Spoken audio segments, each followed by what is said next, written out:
കർത്താവരുളുന്ന വചനം ഇന്നു കേൾക്കാം, മനം തുറക്കൂ.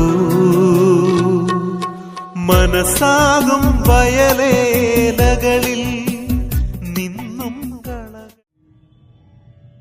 ഈശോമിശിഹായിക്ക് സ്തുതിയായിരിക്കട്ടെ. കർത്താവ് അരുളുന്ന വചനത്തിലേക്ക് നിങ്ങൾക്കേവർക്കും സ്നേഹപൂർവ്വം സ്വാഗതം.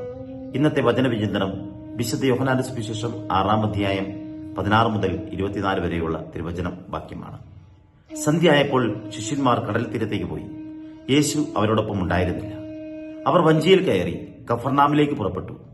അപ്പോൾ ശക്തമായ കാറ്റ് വീശി, കടൽ പ്രക്ഷുബ്ധമായി.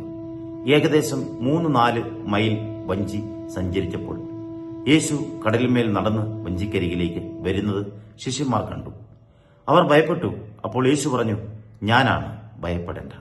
അവർ യേശുവിനെ വഞ്ചിയിൽ സ്വീകരിക്കുവാൻ തയ്യാറായപ്പോൾ വഞ്ചി ഉടൻ അവർ പോകേണ്ടിരുന്ന കരയിൽ എത്തി. വചന സന്ദേശം.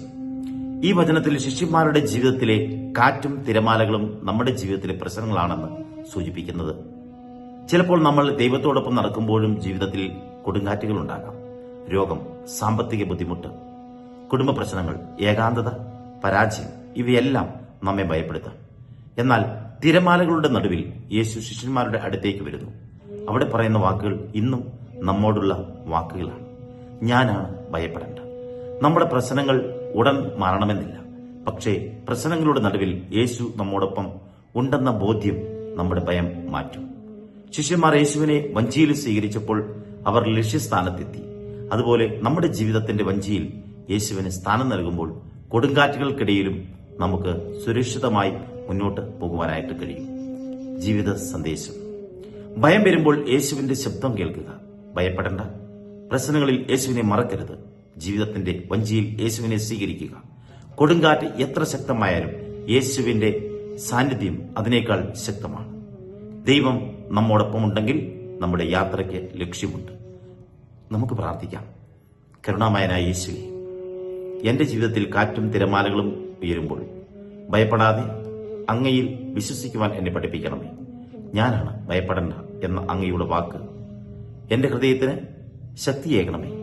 എന്റെ കുടുംബത്തെയും ജീവിതത്തെയും അങ്ങയുടെ കരങ്ങളിൽ സമർപ്പിക്കുന്നു. എന്റെ വഞ്ചിയിൽ എന്നും അങ്ങ് കൂടെയുണ്ടാകണമേ.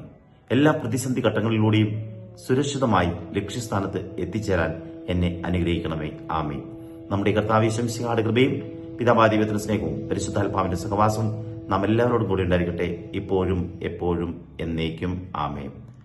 സർവശക്തനായ ദൈവം നമ്മളെ ഓരോരുത്തരെയും സമൃദ്ധമായി അനുഗ്രഹിക്കട്ടെ എന്ന് പ്രാർത്ഥിക്കുന്നു.